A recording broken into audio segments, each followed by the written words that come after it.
Ça fait une partie de ma vie qui est partie et ça fait mal. C'est une douleur que je ne peux pas partager.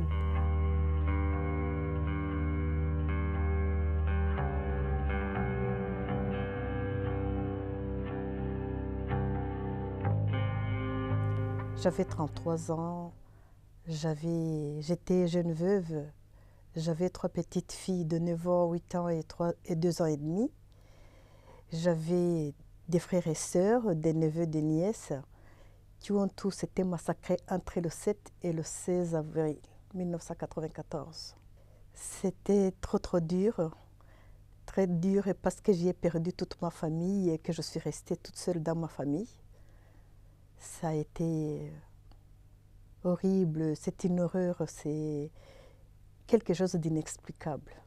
La reconstruction n'a pas été facile, mais j'ai eu la chance que j'avais un travail après le génocide. Ça me permettait de ne pas avoir trop de besoins matériels et pouvoir avancer dans la vie. Mais c'est sûr que c'est tout un long chemin jusqu'à aujourd'hui que je fais. Ça n'a pas fini. C'est quelque chose d'inexplicable de perdre toute sa famille, surtout une grande famille comme la mienne. Avec mes frères et sœurs, il y avait une différence d'un an entre nous. Donc c'est comme si on était vraiment des amis, on était frères et sœurs, on était tout entre nous. Et donc les perdre, ça fait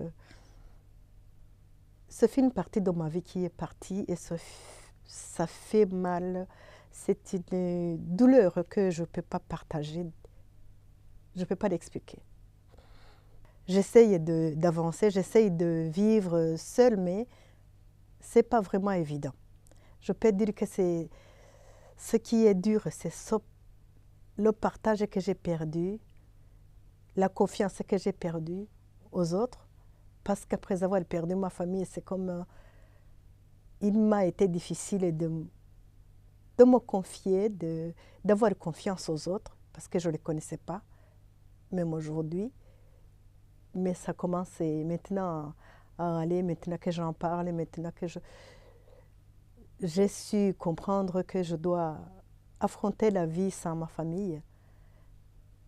J'essayais d'avancer tout doucement, quoi. Les rescapés, ils sont isolés. Parfois, ils se retrouvent avec des traumatismes. Il y a beaucoup de pensées, d'après tout ce qu'ils ont vécu, le parcours du génocide et après le génocide qui n'a pas été facile.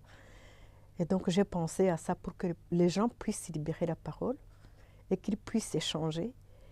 Entre femmes, on parle sur le génocide et de nos expériences pendant le génocide et de notre vécu.